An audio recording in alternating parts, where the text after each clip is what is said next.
Good evening, bonsoir. Bienvenue à la séance ordinaire publique du 15 septembre. Welcome to the regular public meeting on September 15th. Please rise for the national anthem.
On va aussi faire la reconnaissance territoriale. Nous reconnaissons avec respect l'emplacement de la ville de Bathurst en tant que terre ancestrale du peuple Mi'kmaq. Aujourd'hui, ces terres sont hôtes d'une population diverse, comprenant personnes natives du territoire et autres patries. Nous reconnaissons aussi avec respect l'histoire et les diverses cultures du peuple Mi'kmaq de la région.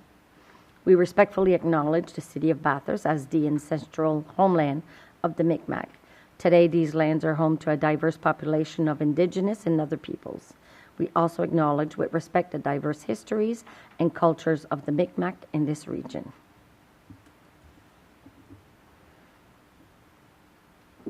On va aller à l'approbation de l'ordre du jour. Madame Parker. Que l'ordre du jour soit approuvé comme présenté. Parfait. Je vais avoir besoin de proposer, appuyer. Conseiller Willett. Conseillère Anderson, prêt pour la question. Tout ça en faveur signifie en disant oui. Contre non. Motion adoptée. Ms. Parker, do we have any declaration of conflict of interest? No conflicts of interest declared. On va aller à l'adoption du procès verbal, adoption of the minutes, séance ordinaire publique tenue le 2 septembre 2025, regular public meeting held on September 2nd, 2025. Ms. Parker. That the minutes of the regular public meeting dated September 2nd, 2025 be approved as circulated. All right, I'll need someone to move. Councillor Honda, seconded by Councillor Scarry. All those in favor signify by saying aye. Aye. Oppose? Motion carried. On a une présentation Victoria Park Enhancement Committee dont M. Willett. C'est bien ça? All right. Yeah, I'm going to give you the mic, and we're going to put everything down.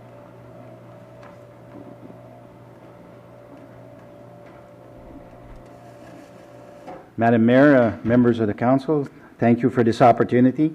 My name is Mark Willett, the president of Victoria Park Enhancement Committee.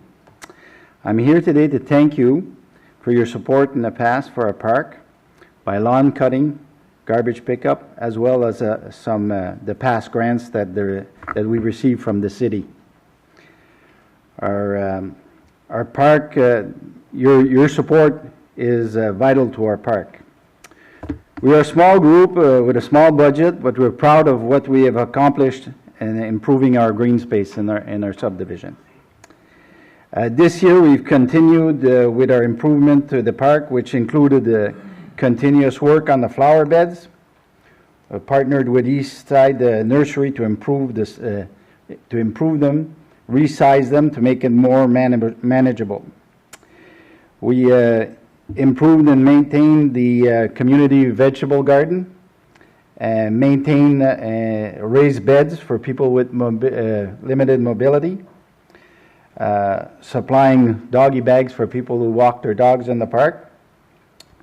We purchased some small cordless tools to help with the work that needs to be done, like a small tiller and a small trimmer. We replaced the park bench, which was damaged, and repaired some trees in the park. This was at the cost of about $5,000 is what we've spent so far. We want to continue our work, and these are the few items that we want to do this fall and in the coming summer. Comment j'avance ça? Oh. These some of the flower beds that we've redone. The signage that we have at one end of the park that was redone. That's the composite tables that we have in the park. That's the bench we replaced. We maintain our water, and with the help of the city, when we don't have enough rain, they help us with filling it up with water. Our garden this year has been used by a lot of citizens and was a really good year. I mean, the garden was unreal. Just a few pictures that we have. Actually, this garden here was actually just finished this week. It was completely redone.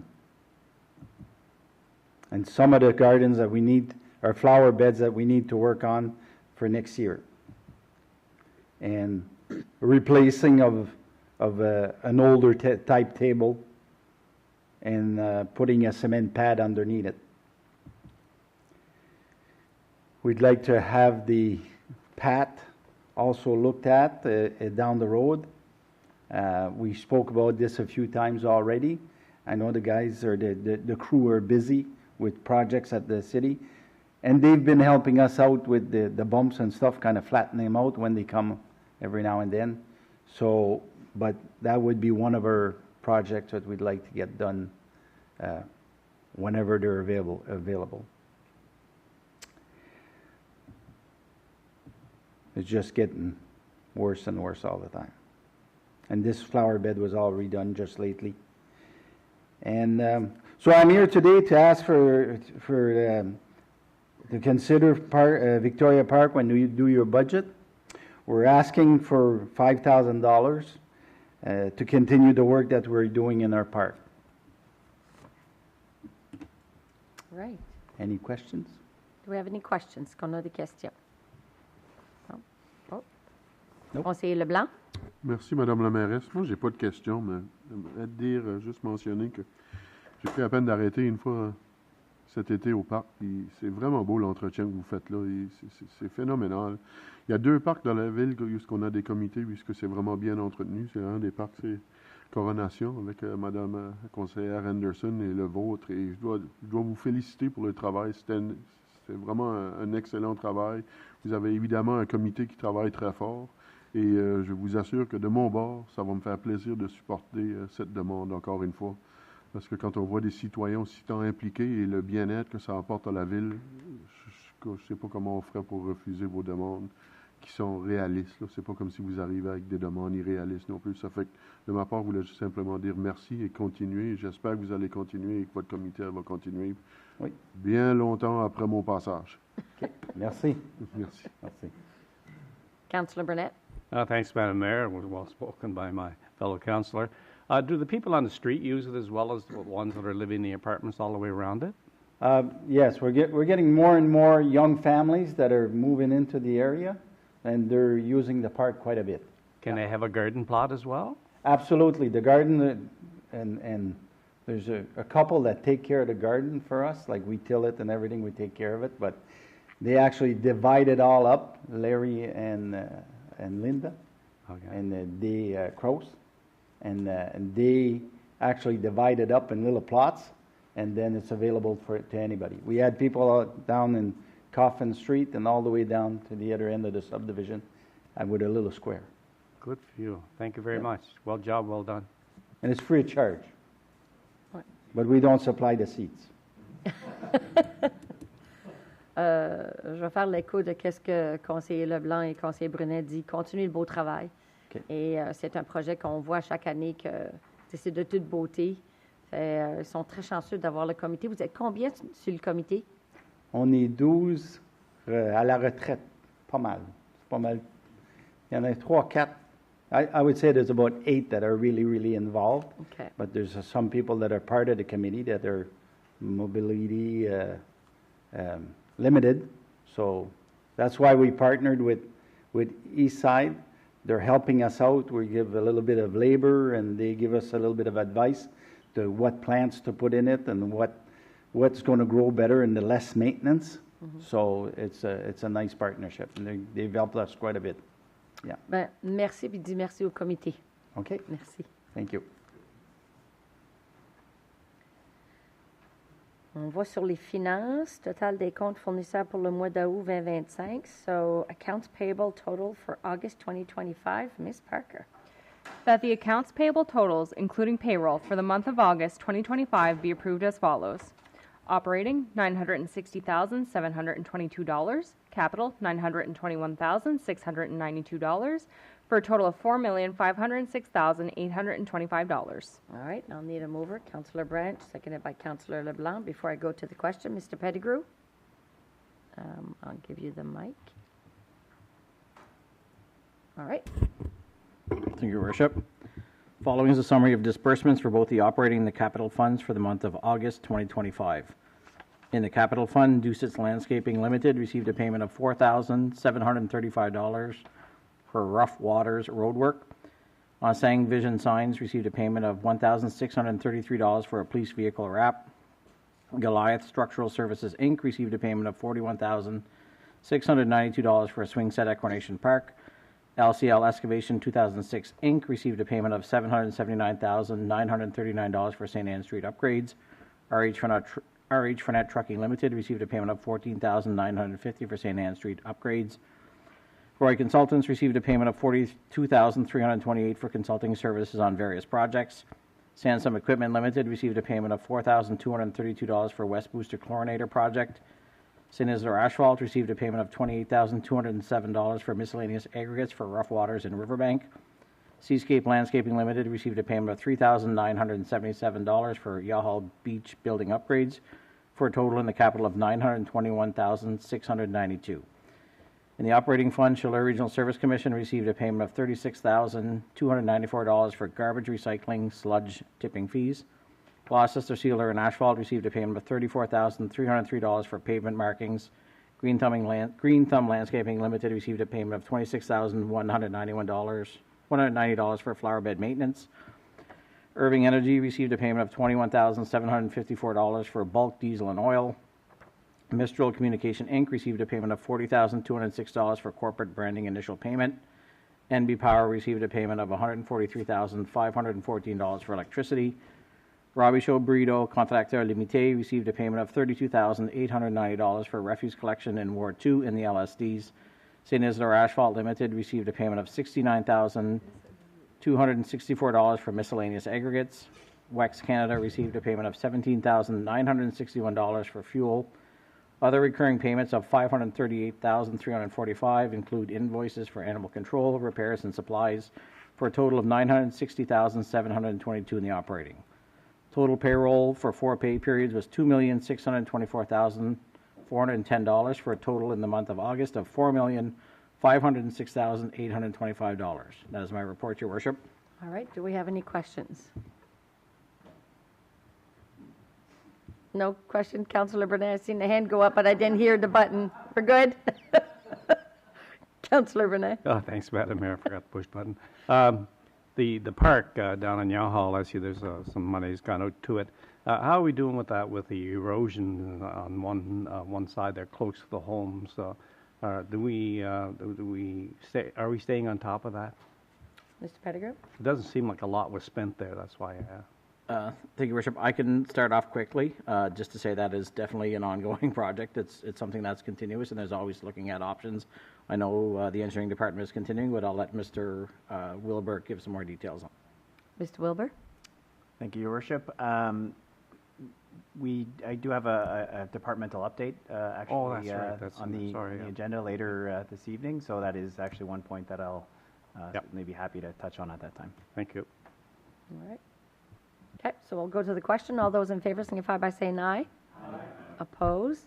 Motion carried. On tombe sur l'arrêté municipal 8.1, réception des recommandations du comité consultatif en matière d'urbanisme concernant les modifications de l'arrêté de zonage. Receipt of the Planning Advisory Committee recommendations for the zoning bylaw amendment. OK. Monsieur Bouffard, je vous donne le micro, c'est bien ça? Oui, Allez-y. bonsoir. Bonsoir. Donc, le comité d'urbanisme a étudié les amendements proposés à l'arrêté de zonage à la dernière réunion du mois d'août. Il y a 28 amendements mineurs qui sont suggérés. Beaucoup de ces amendements-là, c'est des typos, corriger des erreurs. Aussi, on revise certains nombres d'aménagements, comme la hauteur des bâtiments, certaines choses. Fait que c'est vraiment des amendements génériques à l'arrêté de zonage. So the Planning Advisory Committee did review the proposed amendments to the zoning bylaw, and they do recommend their approval by council as submitted. So, nothing more than that. OK. Parfait. So, on va aller à 8.2. Audience d'opposition ou d'appui concernant les modifications proposées à l'arrêté de zonage. Hearing of objections or support regarding the proposed zoning bylaw amendment. Ms. Parker. For the proposed zoning bylaw amendments, a public notice, as required under Section 111 of the Community Planning Act, was published. No written objections were received. All right. So, I'll invite members of the public to express their opinions to the proposed zoning bylaw amendments. J'invite les membres du public à exprimer leur opinion sur l'amendement proposé à l'arrêté de zonage. Et une troisième fois, j'invite les membres du public à exprimer leur opinion sur les amendements proposés à l'arrêté de zonage. Aucune objection. Proposed zoning bylaw amendment, first reading of bylaw 2025-07Z, dont amendement proposé de l'arrêté de zonage, première lecture de l'arrêté 2025-07Z. Ms. Parker. That the proposed bylaw 2025-07Z, entitled A Bylaw to Amend Bylaw Number 2008-01, entitled The City of Bathurst Zoning Bylaw, shall be read 3 times by title, as per requirements specified in the Local Governance Act, Section 15(3), and that the above-mentioned proposed bylaw may be examined by contacting the city clerk during regular office hours, and that the above-mentioned proposed bylaw shall be posted to the City of Bathurst website and Facebook page as per the Local Governance Act, subsection 71C, and that the purpose of the above-mentioned proposed bylaw is to modify certain provisions of the zoning bylaw to address some inconsistencies. Be it resolved that proposed bylaw 2025-07Z, entitled A Bylaw to Amend Bylaw Number 2008-01, entitled The City of Bathurst Zoning Bylaw, be read for the first time by title. All right. May I have someone to move? Deputy Mayor Knowles, seconded by Councillor Branch. Ready for the question? Oh, we have a question. Councillor Burnett. Thanks, Madam Mayor. There's a couple of confusions I have with the bylaw up above. In one part of the bylaw that's being asked to be replaced, buildings shall be 6 feet from the side and then 1.5, or 6 feet from the front, 1.5. And then further down, it has them being further away from the side property line and further away from the street. Could that be explained to me as to why that is? Monsieur Bouffard. I suppose you make reference to amendment number 8? Yep. Okay. So this is, in the zoning bylaw, this is where we have a setback proposed for a certain type of building. So we have a setback proposed for fourplex. I think this is what you are referring to. One, for example, for fourplex, it's the proposed setback is 1.85 meters from the sideline. For a row house, the setback, a row house is when you have an apartment building built side by side. In this case, the proposed setback is 3 meters.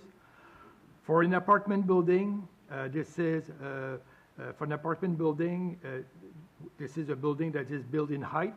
So in this case, if the building is For an apartment building, for the sideline, the setback is 6 meters, or 33% of the height of the building. And then we have what we had the subsection F and G, and those are proposed setback from the rear lot line. So if a building is 1 or 2 stories, the setback from the rear lot line is 6 meters.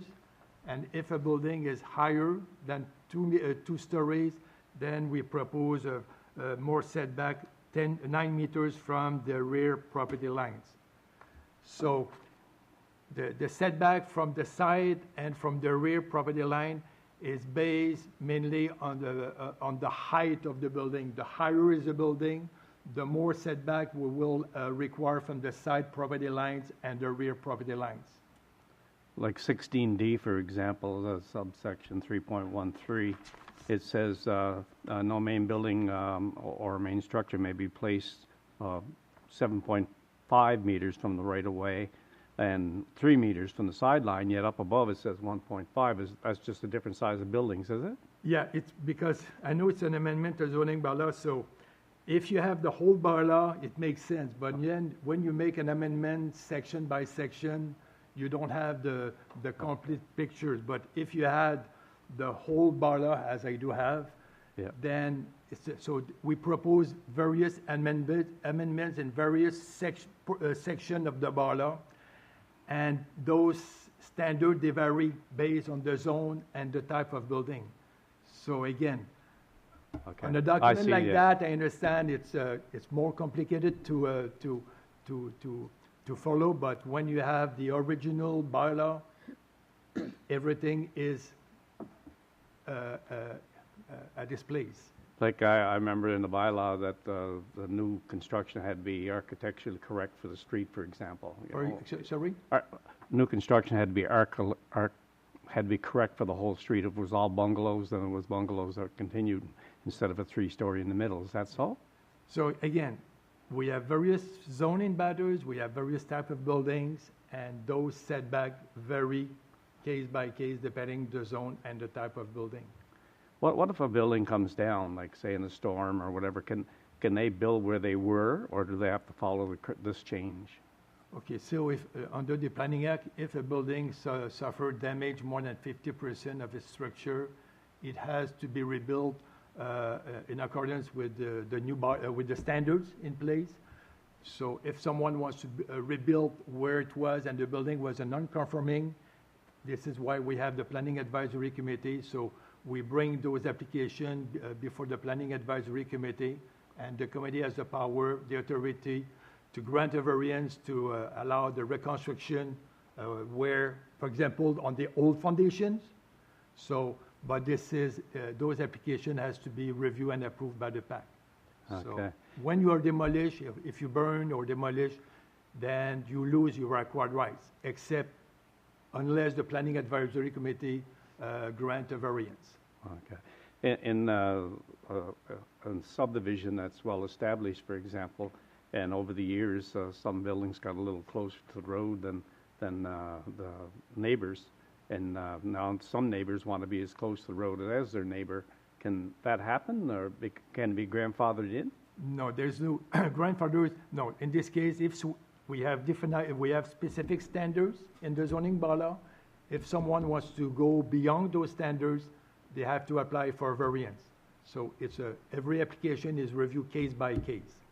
So especially for a new development, as I think you just mentioned, they want to build closer to the road. Yes. If the setback is 6 meters, for example, because now in most subdivision, if you at the last rezoning, because of the housing as part of the HAF project, we did review the front setback in many zones in Bathurst. They used to be 7.5 meters from the street line. Now they are reduced at 6 meters. Oh. Now, if someone wants to go closer to the street than 6 meters, they have to apply for variance before the Planning Advisory Committee. So every application is reviewed on a case-by-case basis. Okay. Thank you. Thanks, Mr. Mayor. All right. Okay. So we'll go to the question. All those in favor signify by saying aye. Aye. Oppose? Motion carried. La deuxième lecture de l'arrêté 2025-07Z. So second reading for bylaw 2025-07Z. Ms. Parker. That bylaw 2025-07Z, entitled A Bylaw to Amend Bylaw Number 2008-01, entitled The City of Bathurst Zoning Bylaw, be read for the second time by title. All right. J'aurais besoin de quelqu'un pour proposer. Conseiller Lagacé, secondé par conseiller Branch. Tout ça en faveur signifiant en disant oui. Contre non. Motion adoptée. We're going under establishing the composition of council and determining the local governance system of the City of Bathurst, donc constituant la composition du Conseil municipal et la détermination du système de gouvernance locale de la ville de Bathurst. Première lecture de l'arrêté 2025-05. First reading of bylaw 2025-05. Ms. Parker.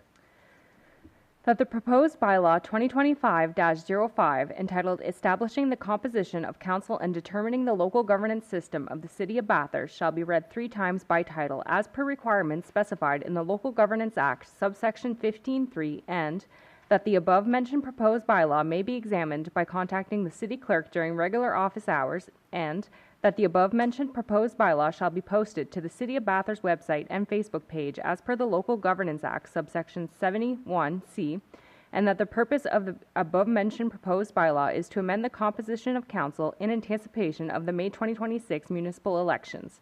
Be it resolved that the proposed bylaw 2025-05, entitled Establishing the Composition of Council and Determining the Local Governance System of the City of Bathurst, be read for the first time by title. All right, I'll need someone to move. Councillor Branch, seconded by Councillor Burnett. Questions? No? Okay, so all those in favor signify by saying aye. Aye. Oppose? Motion carried.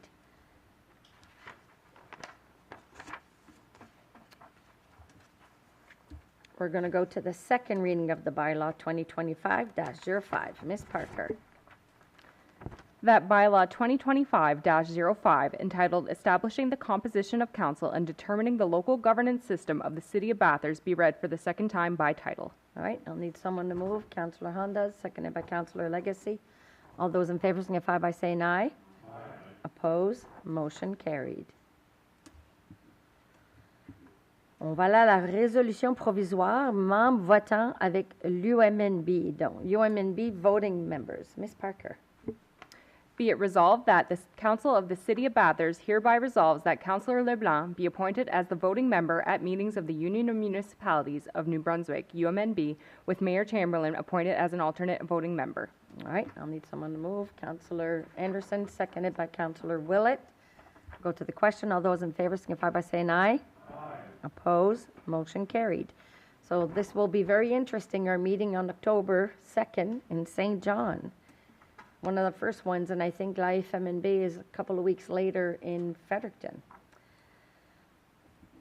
Public Awareness Rail Safety Week. Sensibilisation du public, Semaine de la sécurité ferroviaire. Ms. Parker.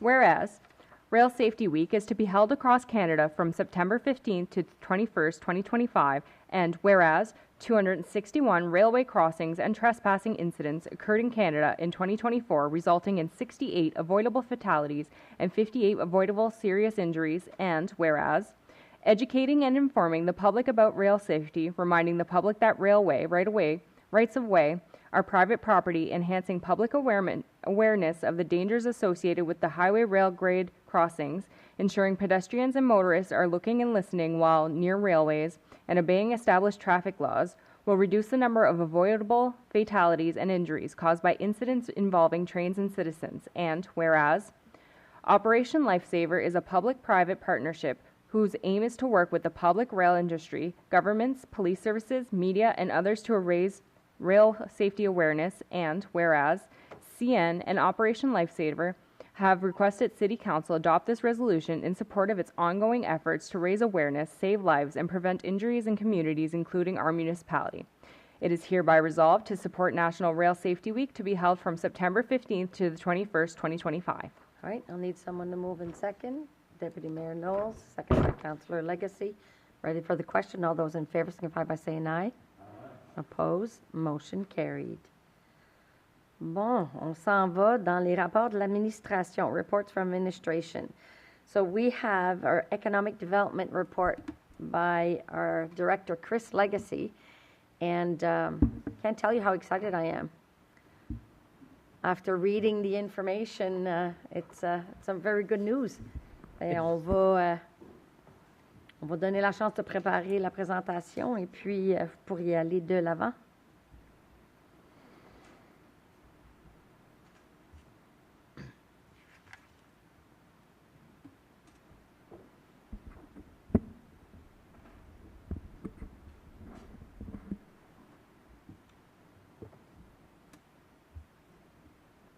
Technologie, on attend. Il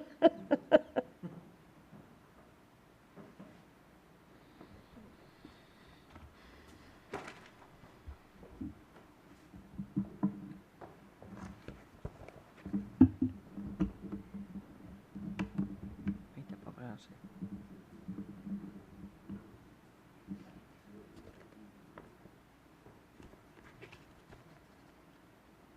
Ah, bon. There we go. All right, thank you, Madam Mayor, members of council, and for members of the public.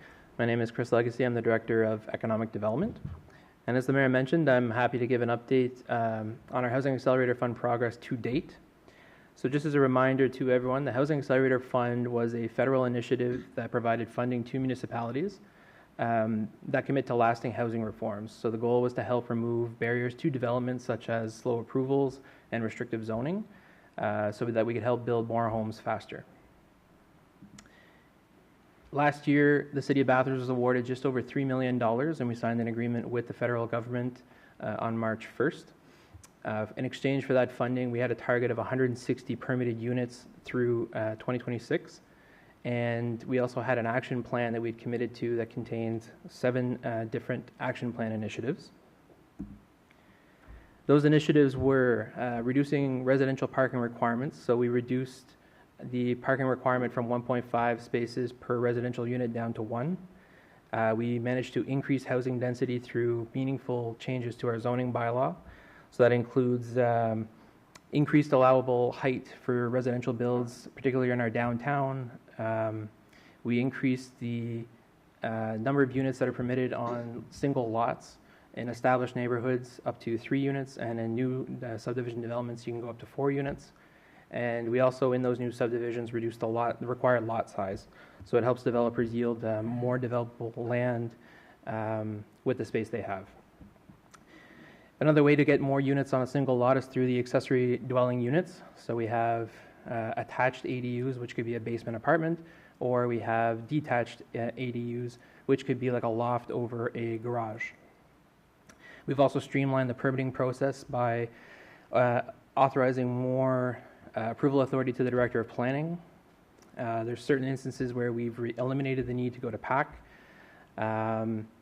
We've gone ahead and created a disposition of municipal land policy so that the disposal or sale of city-owned land is transparent and equitable. The city engineer developed a municipal infrastructure plan that highlights a 10-year plan for infrastructure that supports housing development. This is both good for investor confidence in the region, and it also helps them with longer-term planning. And then finally, we had housing development grant policies for new construction and conversion of underutilized commercial spaces. So about 3 weeks ago, we released the year 1 results of our Housing Accelerator Fund progress. So I was happy to see that in the first year of our program, we'd permitted 125 residential units with a construction value on the permits of about $15 million, and 31 of those units were considered affordable. And in this sense, affordable units are units that are subsidized and regulated by Housing New Brunswick. So just to put this on a graph in perspective, I put a line here that shows what our historical 5-year average was prior to 2024. We were permitting about 24 residential units per year. Obviously last year with 125 units, that's a really, really good year for us. And I put the target line there, our objective for 2026 at 160, just showing on the graph as well. So in the first year, we were at about 78% of our objective already complete. Coming into year 2, We were awarded an additional $320,000 in March of this year, and we were recognized as one of 27 top-performing municipalities in the country, which is great. In exchange for the additional funding, our unit objective was increased by 10, from 160 to 170, over the same time period through 2026. And we had one additional action plan initiative that was added to the previous 7 I just reviewed. The new initiative that was added to our action plan was a review of our zoning bylaw to support CMHC's housing design catalog. So CMHC has already released 7 designs for the Atlantic region. They haven't released the full architectural and engineering plans yet. They will be coming soon. And the idea of the housing catalog is that any developer or homeowner looking to build can grab one of these designs right off the shelf, come to our planning department, and it should be a really quick approval process, obviously assuming that their lot can accommodate the design. But we're really looking forward to seeing the complete catalog once it's released. As we heard earlier this evening, we did make some changes already to accommodate this housing design catalog by increasing the allowable height in low-density zones from 2 stories to 3 stories. So we're coming into year 2 results. So I thought it would be good to give council an update on our year-to-date numbers for 2025. So far this year, we've permitted 254 units. So that's a construction value at the permits of just over $37 million. And there's another 30 affordable units among those 254 permitted. So just to show on this display here, this graphic here, we had 2024 where we had 125 units permitted for the year. The 2025 line is it's a cumulative amount for both years combined. But I broke it up into multi-unit and single-family homes. So in the first year, we had in 2024, we had 25 single-family homes built and 100 units that were permitted through multi-unit residential projects. In 2025, there was an additional 14 single-family homes permitted and another 240 units through multi-unit residential projects. So that puts us at 223% of our objective achieved on 170 units, which is a really, really awesome, just a little over 18 months of our half progress to date. So the cumulative altogether, that puts us at 379 units. 272 of those units were new construction. 107 of those were through conversion of the underutilized commercial spaces. Total construction permit value of just over $52 million, and we've got 61 affordable units among those 379. So to wrap it up, we have 7 of 8 initiatives complete, and we have really good progress made on our newest initiative. I expect that that'll be completed by the end of this year. As you've just seen, we've more than doubled our half objective. And we've seen, just coming back to the initiatives completed, we've seen that the success that's come from these amendments. We've had our first residential complex project that was permitted for 72 units. In the last 2 weeks, we permitted a 6-story residential build downtown with underground parking. That's going to be a beautiful project. So we're seeing that these changes have, made it easier for developers to go ahead with their projects, and they've been really meaningful changes. And then of our $3.3 million that we received in funding from the Housing Accelerator Fund, we've already fully committed that through our grant programs. They've been extremely, extremely popular. So we're really hoping that the federal government is going to come ahead with additional budget this fall, a top up to the Housing Accelerator Fund program. Every opportunity I get, I'm letting my counterparts at CMHC know, that we want to keep this momentum going in Bathurst. We knew that we could hit numbers like this with this type of funding, and we've shown now that it's getting projects and it's getting investors off the sidelines, so it's really, really great. And with that, I'll open it up to any questions. Councillor Willett? Thank you, Madam Mayor. It's not a question, it's a comment. This is great news. Everybody is excited everywhere around town, and this doesn't include the commercial stuff that's going on. So the commercial stuff is also exploding. So if you look at the malls, they're full. If you look at the new construction, it's starting real good. So kudos, congratulations to the whole team. This is fantastic. At first, when we first saw this, we were wondering how we were going to achieve this, but this is very, very good. Very, very good for the city, very good for everybody that's involved. So thank you very much for all your efforts and all the team that's involved in it. Thank you, Councillor Willett. Deputy Mayor Knowles? Thank you, Madam Mayor.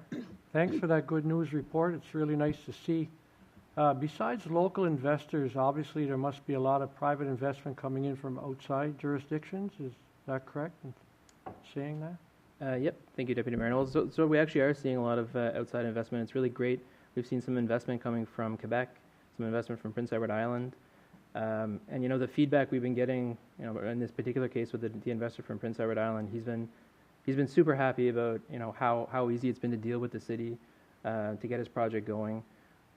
That's on the commercial side of things, but it's really good to see that people are starting to look our way. We have a lot of land, we have opportunity compared to other jurisdictions that are becoming more saturated.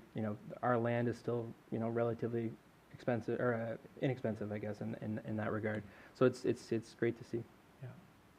No, it's great to see. It's great to hear that the ball is finally rolling. Mm-hmm. It's nice to see. Thank you. No problem. Councillor Burnett? Thanks, Madam Mayor. Thanks for your report. Well done. I note last week the Prime Minister announced that there's more money coming for housing last Thursday in his speech, so hopefully we can tap into something like that. Has this report been shared with our MP and with our MLA? They are to be thanked for bringing some monies forward for us, and I'm wondering, have we kept them up to snuff on what's been happening and how successful our department has been? Thank you, Councillor Burnett. I'm not sure if our MP, Mr. Cormier, received a copy of our first year report yet, but that's definitely something we can send along for sure. Like I said, it's only been about 3 weeks, and we've been trying to prepare for this update as well. But definitely something we want to share, and I think that there's a really nice success story here that we need to be sharing as much as we can with our friends and partners in media as well, and try to get the news out there. For instance, I looked at a couple months ago when they were talking about permitting in the 3 big cities, Fredericton, St. John, Moncton. St. John at the time had been at about 190 units permitted for the year, and we were right there at 180 at the time. So we're keeping pace, which is really, really fun to see. Mm-hmm. Mm-hmm. Mm-hmm. So I think now that it's been presented to council, we'll be more than happy to share it to anybody that wants to see it. Une augmentation de 223% de qu'est-ce qu'on s'attendait, c'est-tu bien ça? Mm-hmm. C'est quelque chose. De notre objectif, oui. De notre objectif, exactement. Mm-hmm. Construction value of over $52 million. It's true the city of Bathurst is booming for housing, for businesses. And then with our public transportation starting in January with the pickup bus, after our presentation with Flex Go, I mean, I think on est sur la courbe. Puis nous voilà y aller, puis j'ai l'impression qu'on n'arrêtera pas. Do have a question for you. So we did keep one aspect in our pocket that we were hoping that if there were more funding coming from the federal government, which it was somewhat announced last week, showing what we're able to complete, is affordable housing, right? I think that's one aspect that we really want to push. It's good, the numbers that we have, but we don't have enough affordable housing. Can you talk a bit about that, or? At this point, maybe we have ideas for what we'd like to do. For sure, affordable housing is kind of the missing piece in our action plan initiatives to date. And I've run those ideas by my counterpart at CMHC, and they're very interested as well. But there's more changes that we could propose as far as incentivizing affordable specific projects if it comes to the disposal of city-owned land, how we do that. There's a couple ideas there that are really specifically for affordable housing, but maybe that's an ace we keep in our pocket for the moment. Okay, we'll keep that in our pocket for a moment. Okay, so just saying, we've proved ourselves. We qualified for an additional 10%. Now let's hope that when we do apply for the next round of funding, when it does come out, that we will be able to receive our fair share, because for transparency, when we originally applied, we had asked for, what, $8 million at the time? The original application was $8 million. Yeah, original application was $8 million, and we were given 3 because they did not believe that we would be able to accomplish the numbers that we knew we'd be able to do. And it's so nice to see that we've bypassed that, and we have $52 million values in construction. So bravo. Great job for you and your team and everybody. I mean, we're so lucky to have this group at the city, and good work. Merci beaucoup. Thank you, Madam Mayor. Okay. Notre prochain, ça va être présentation, c'est parc services de loisirs et tourisme. So Parks, Recreation, and Tourism by Mr. Wilbur. Yeah, we're just going to keep you right there and not even bother get up. Difficulties, I think I'll just Yeah. stay put. Yeah.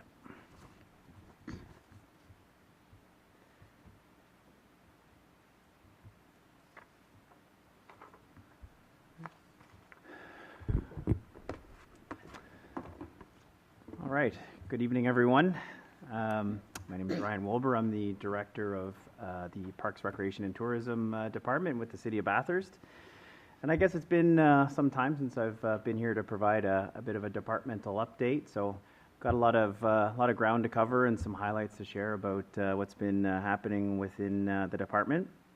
I'm going to try to keep it fairly high level, and we'll certainly touch on some of the different areas within each of the respective areas within the department.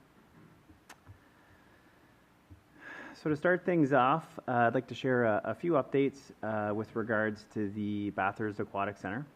As most may know, the city became the official owner-operator of the facility on July 11th of this summer. So as far as things are progressing, organizational onboarding is ongoing and will continue into the foreseeable future. Gradual implementation of various policies and procedures, along with employee orientations, have been progressing as well. This has been and will continue to be a significant effort that has been a major interdepartmental collaboration that's required support from many of our different shared services teams, such as IT, finance, human resources, health and safety, and our communications team. Having these areas of subject matter expertise contribute to the operation will prove to be an invaluable addition to the facility, as they did not have access to these services prior to the city taking over the operation. As an aging facility, we've already begun to take some steps towards making some infrastructure updates. Some of those include a new rooftop unit for heating and cooling for the space upstairs, which our tenant daycare now occupies. We have a new security system which is recently installed, as well as many different IT systems, such as a new modernized IP phone system that was recently put in for staff. Although the construction of a new modern facility certainly remains our long-term goal, we will certainly do our absolute best to ensure that the existing facility thrives and operates in the best way possible. Moving on to our parks operations, we've had another busy and productive season, which is now summer season now coming to a close. This year we added 2 full-time seasonal staff members, which was a significant help for us to get our parks prepared and running for the season, and certainly helped us be in a better position to stay on top of the ongoing maintenance demands at all of our parks. There's a few infrastructure updates that have either been completed or are in the works. At Coronation Park, a new swing set has been added and is now open for use for the public. We finally secured the necessary funding for the expansion of the existing splash pad and the upgrades of both the electrical and mechanical systems to make them safer and more reliable to maintain. Given the timing of this project will likely take place in early 2026. Over at Centennial Park in Parkwood Heights, we're in the process of converting an existing asphalt pad into an additional 7th pickleball court. This is a project that is being done in partnership with the Bathurst Pickleball Club and should be completed this fall. This past June, we celebrated our first Parks and Recreation Month. This is a month that is meant to celebrate all that is parks and recreation and why it's so important to each and every community. Most importantly, it's a chance to celebrate our amazing staff, who without them, we wouldn't have the facilities and the activities that so many of us cherish. So if you happen to see them out in our parks or in any of our facilities, please be sure to extend your thanks for all the great work that they do. Over at Yawhall Beach, as was mentioned earlier, we have wrapped up the capital upgrades to the building that we have down there. This included some overdue cosmetic and accessibility improvements to the building that we have there, which we currently have a lease agreement with East Coast Adventures. As Councillor Brunet had brought up earlier, and this is a topic that likely warrants perhaps a more in-depth discussion in the future, but coastal erosion at the beach is becoming more and more prevalent. Each spring we undertake a re-nourishing program where we take sand from the point near the channel and haul it back towards the supervised swim area. This is really to combat that natural sort of wave action that carries the sand from the supervised area toward the channel. To be quite honest, without this annual effort, much of the sand that most people enjoy at the public beach would actually naturally wash away over time. To put some numbers into perspective, through this program this past spring, we actually hauled 200 plus dump truck loads of sand from the point over to the supervised swim area. And even at that, which was probably the most sand we've hauled since doing this program, and unfortunately it still doesn't seem to be enough. So for those who have been down at the beach this year, you may have noticed some of the large riprap breakwater has started to become more and more exposed. So it seems as though if we are really going to look at combating this issue properly, it certainly is something that would likely warrant further study and likely some significant investment. So we can certainly look to revisit that at a future meeting to get some direction from council on how we wish to proceed moving forward. But it is certainly a noticeable concern that our teams have noticed, and that certainly members of the public who have been down at the beach have taken notice of as well. Also of note, we recently hired a new supervisor in our Parks Department, Terry Obi, who has been a long-standing member of the Parks team. His knowledge, passion, and expertise for all things parks will certainly be a great asset to our parks operations. All right, moving on to the Promenade Waterfront, which continues to be a hub of activity, especially during the summer months. Pauline Armstrong and her team over at the Visitor Information Center continue to do an outstanding job, and recently shared some metrics with us. As of earlier this month, Pauline and her team welcomed nearly 6,000 people through the doors of the Visitor Information Center that we have at the waterfront. This represents an increase of what we saw in 2024, and I think that demonstrates that for many visitors and many travelers, that there's still a tremendous value in having that personal interaction for visitors to ask questions and get recommendations from our very well-versed staff that works down at the Visitor Information Center.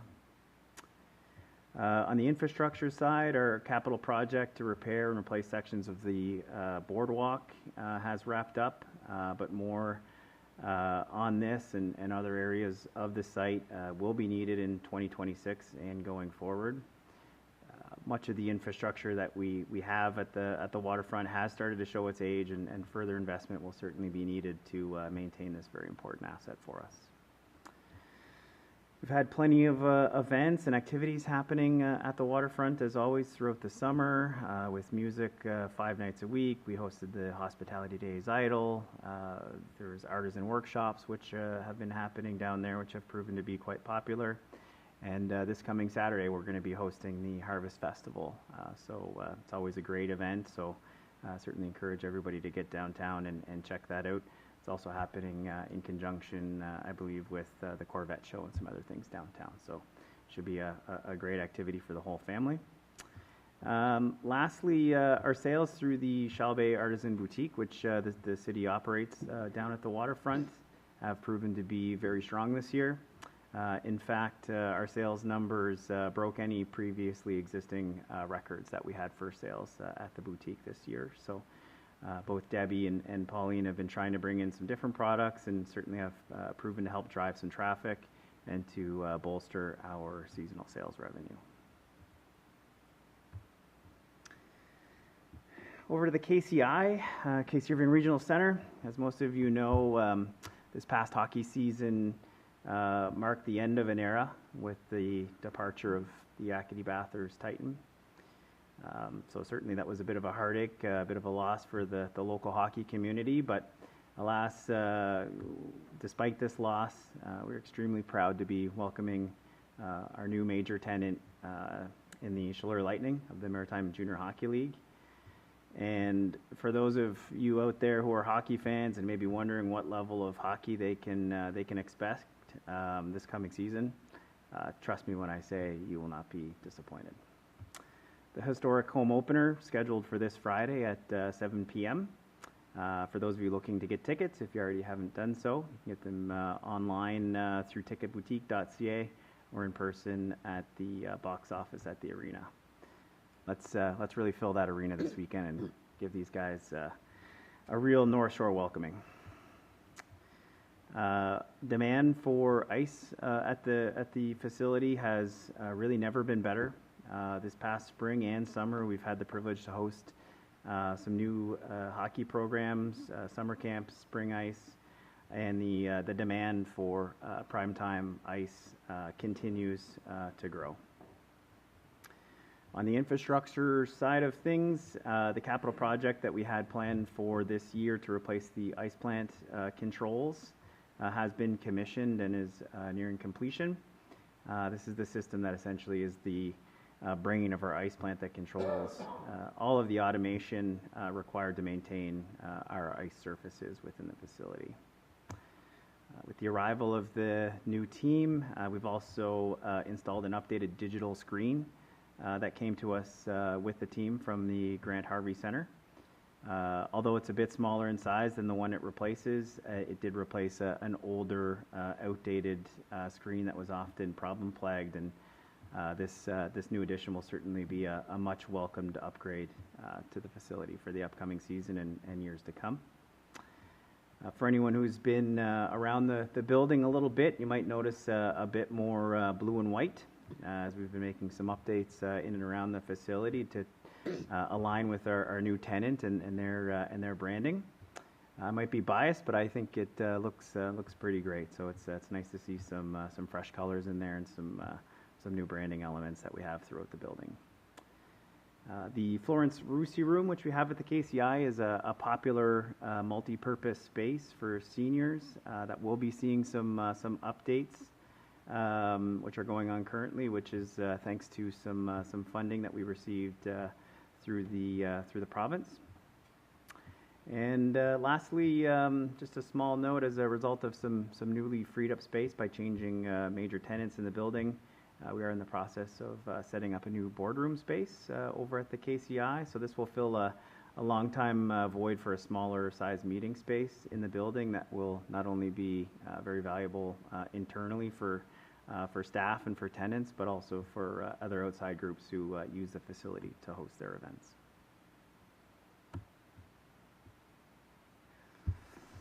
Moving over to Daly Point Nature Reserve, which continues to be a popular destination for both locals and visitors. Although our 2025 data is not yet available at the time that we were putting this presentation together, our 2024 data that comes to us from our trail counter, it basically tracks everybody coming in and out of the main entrance to the trail system there, showed us that we had over 33,000 visits last year, which is a pretty impressive number for a nature reserve such as Daly Point. Also, as a way to capture some visual visitor data, we now have a map inside the Interpretation Center where visitors from afar can add a pin to show where they're visiting us from. One look at this map and you can see that we have visitors coming in from all over the globe. South Africa, Europe, and New Zealand, just to name a few. As we want to ensure that this popular destination is well cared for, regular care and maintenance is certainly an ongoing priority for Lisa and the team over at Daly Point. In the photo that you see up on the slide to the left, you'll see a few members of our staff spreading some mulch on one of the trails. We recently purchased a mulcher which allows us to mulch deadfalls and reuse the material as a natural means of improving the trail beds. Lisa Noel, our coordinator, is always hard at work planning lots of different events and activities throughout the year, most of which are either free to attend or based on a donation basis only. Just as a small sample of many of the different events that Lisa does coordinate over at Daly Point, such as foraging workshops, school visits, the Haunted Trails event around Halloween. This spring we host the 5K Fun Run, Easter egg hunts during Easter, and the list goes on. And then last but not least, the department continues to offer a variety of different programs and events throughout the year, which are primarily led by our recreation programmer, Mr. Jacob Button. And this is certainly by no means an exhaustive list, but rather just a highlight of some of our offerings. All of our community events are free for the public to attend and offer numerous opportunities throughout the year for the community to get together and celebrate. Just to name a few events, as I mentioned, just a sampling. We have the Volunteer Recognition Event, Canada Day, New Brunswick Day, Acadian Day, Community Registration Day, Santa Claus Parade. For any of you who have had the pleasure or the opportunity to organize events, I think you can appreciate behind the scenes the amount of work that has to go into making sure that things run smoothly. Most people just show up, they participate, and they leave without necessarily thinking about all that happens behind the scenes. So, certainly as far as, the team is concerned and the amount of effort that it takes to pull off some of these events, certainly it's a huge lift for sure. In addition to events, we do have a few program highlights, including we had 9 weeks of summer camps held this year that took place at Yohal Beach. We have open gym programs at the Pavilion Gym. They're free of charge. Walking track at the KCI continues to be a popular activity within the community. This year we trialed a promotional program in January for those that were maybe looking to get out and get active in the new year, where we offered a free month for anyone who wanted to sign up, and we had over 300 members of the community that signed up for that specific program. Senior skating, public skating will certainly continue to be an important part of our programming over at the Casey Irving Center. And this will be in full swing once we have our second ice pad installed on the Richelieu rink in October. Something we tried this past summer over at the KCI, just something to try to activate the building a little bit during the summer months. We had some roller skating activities, which was kind of neat, just something different to try. And the response to these activities was certainly very popular, and certainly something that we're going to look to continue in 2026. And that concludes my update. I'm happy to answer any questions anyone might have. All right. Conseiller Leblanc. Merci, Madame la mairesse. Les questions. Pas grande question, c'est surtout...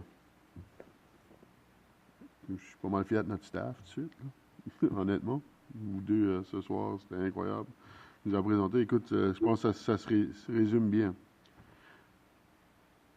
Avec plus de construction, plus d'investissement, plus de nouveaux venus, plus d'événements, il y a plus de demandes pour nos produits, nos services, nos programmes. C'est tout. Je pense que c'est un travail d'équipe, là, vraiment, la ville. Là. J'aimerais tout vous donner le crédit, mais vraiment, là, merci. Le travail est incroyable. Écoute, que tu parlais de Daly Point tantôt, je travaille avec Mme Noël. Je pense qu'on a un meeting demain, d'ailleurs. les efforts qu'elle et tout le comité, vraiment, le comité est incroyable. Pour moi, c'est un honneur de présider ce comité-là, sincèrement. Et puis de voir tous les travaux qui sont faits à Daily Point. Tout ce que je peux dire, c'est écoutez, continuez le beau travail. Bathurst est vraiment le hub du Nord. Et ça le démontre, et c'est grâce à des gens comme vous. Merci. Stay dedicated. Merci beaucoup. Councillor Hondas. Thank you, Madam Mayor. I'll be short there. Just, I've seen such a great big difference since we were first elected in 2016. I think Penny, Councillor Anderson, you can attest to this, how different the community has, the employees have changed, putting the right people in the right spots, and these are our gains. So I hope that, we used to think of Bathurst as just a place to drive by, and I think there's a lot more people that are stopping and enjoying what we have to offer. It's thanks to people like you that put their art in work. I know the Titans left, but we got the Lightning back right away, and I think that's going to be a plus for our community. The Accelerator Fund, it's nice to see the boom in Bathurst right now. Every corner there's something going up. I think there's nothing but positivity coming out from what's happening.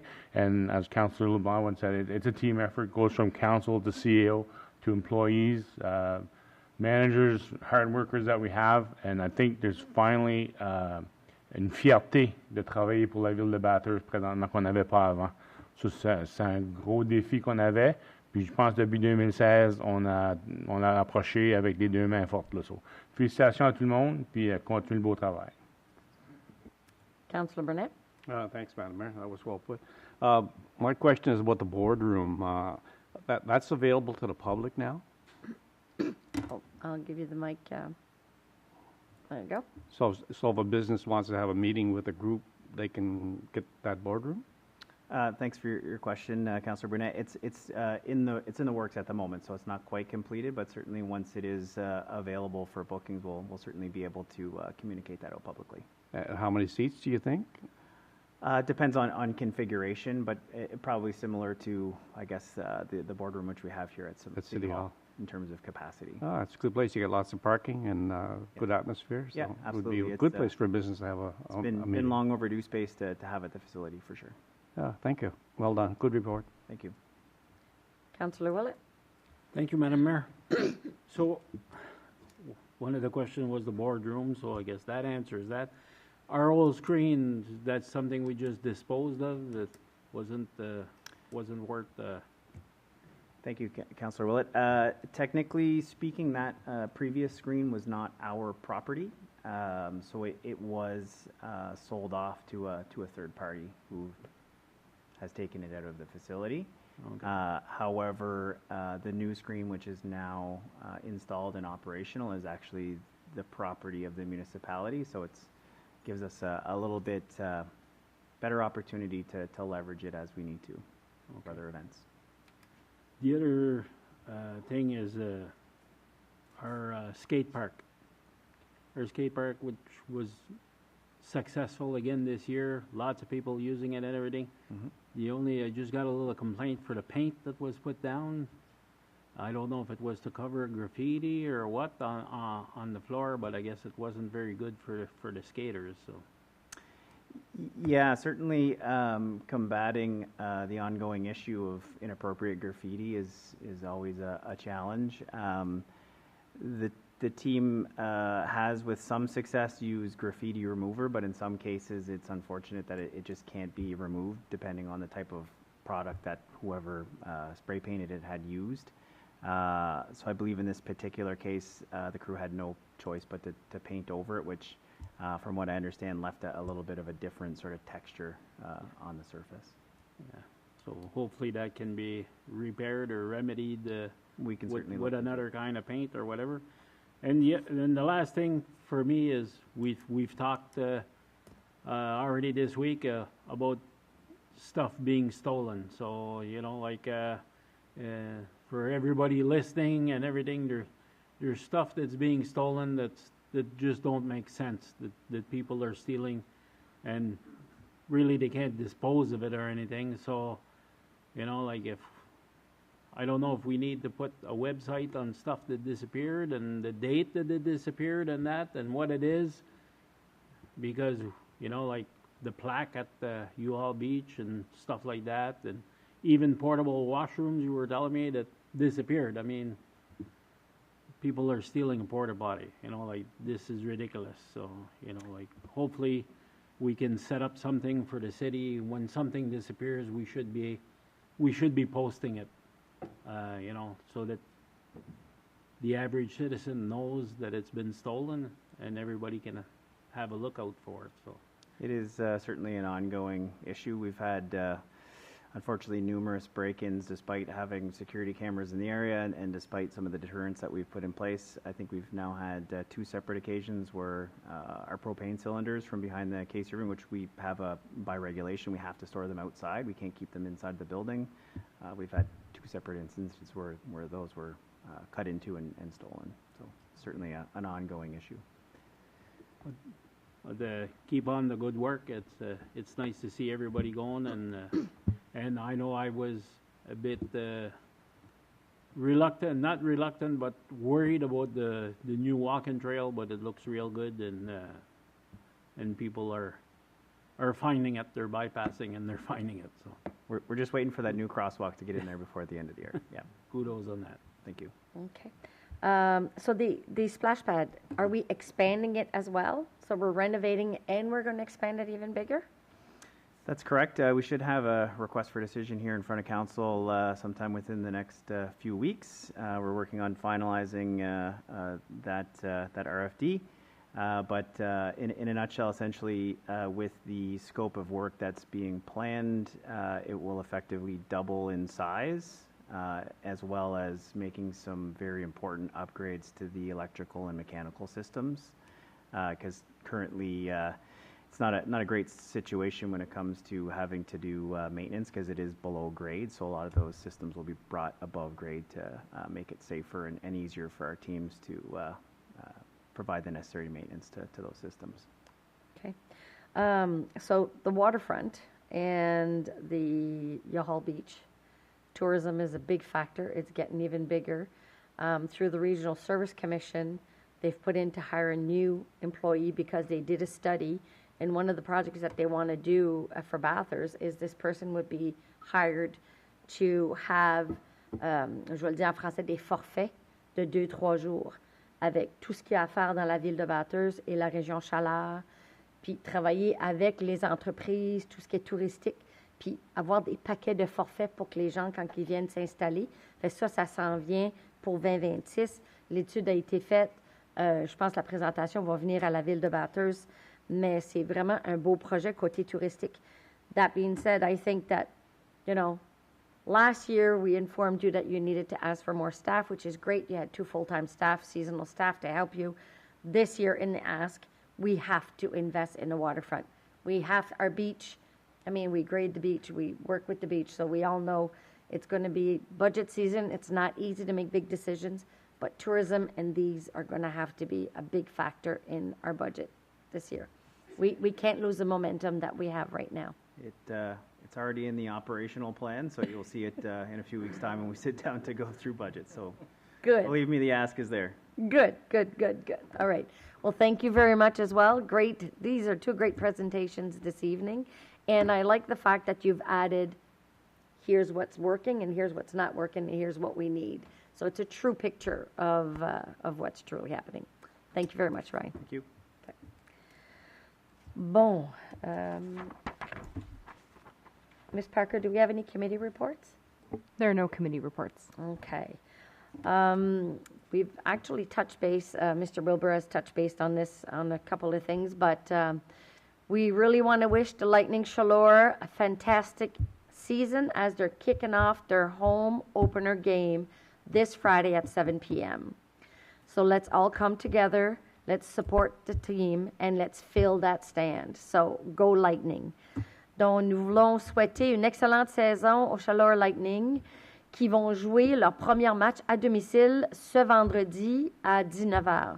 Fait, soyons là, soyons au rendez-vous, remplissons le Casey Irving et ça va être toute une belle soirée. Ça va être du bon hockey. J'ai aussi eu le plaisir de participer à El Vino. La Chambre de commerce Chaleur, à chaque année, fait un événement El Vino. qui a été faite au Four Rivers cette année. Et ça a été une très belle soirée, très bien organisée. Bravo à la Chambre de commerce pour le beau travail qu'ils ont fait. Il y avait des gens, on goûtait un peu de vin avec la nourriture qui allait avec le vin. Il y en a qui étaient vraiment bons, il y en avait qui étaient moins bons. Le chocolat et la bière, une autre histoire. Mais c'était l'opportunité de goûter de différentes saveurs. Puis, tu sais, quelqu'un qui connaît le vin, mais pas trop. Tu avais du vin blanc, du vin rouge. Fait c'était vraiment du beau travail que la Chambre de commerce avait fait. Fait bravo. Et Four Rivers did an awesome job. It was really nice setup. All the volunteers that were there were from the auxiliary, ladies auxiliary, and they did great job as well. So that was really good. Now, this Saturday, it's the Harvest Festival at the Promenade Waterfront. So the festivities will kick off at 10 a.m., and there's something for everyone. So I'm told there's more farm vendors than ever. There's exciting new local vendors. There's someone that's going to be a special performance of ukulele, mini therapy farm, pumpkin carving farm, and a delicious corn boil. So come and celebrate with us. Hopefully it starts at 10 a.m. It goes for the afternoon. But at the same time, we have Show and Shine. So the Show and Shine are vintage cars and Corvettes. I'm told that it's going to be by the 13 Barrels. And there's going to be 240 cars that are registered from 10 to 3 p.m. And there's also going to be a big sidewalk sale on Main Street. Donc, ce samedi va être le festival de récolte à la promenade Waterfront qui va débuter à 10 heures. Il y a des activités pour toute la famille. Il va y avoir des marchands d'agricoles, plus que jamais. On va avoir des nouveaux exposants locaux. Il y a une performance spéciale d'un joueur qui fait la ukulele, une mini-ferme thérapeutique, sculpture de citrouille et une fléchette de blé d'Inde, mais je pense qu'on va être en mesure de manger le blé d'Inde aussi. Venez célébrer. Puis il va aussi avoir le Show and Shine, dont on parle des voitures vintage, des Corvettes, de 10h à 3h au 13 Barrels. Et on dit qu'il va y avoir à peu près 240 véhicules qui sont enregistrés. Et les marchands dans le centre-ville vont avoir un sidewalk sale, donc une vente sur la rue Main. J'espère qu'on vous voit tous vendredi soir et ce samedi pour le Harvest Festival. On va y aller à la levée de la séance. Madame Parker. That the regular public meeting be adjourned at 7:51 p.m. All right, I'll need a mover. Councillor Hondas, seconded by Councillor Scary. All those in favor signify by saying aye. Aye. Opposed? Motion carried. Merci d'être avec nous ce soir. Bonne soirée à tous. Have a great evening.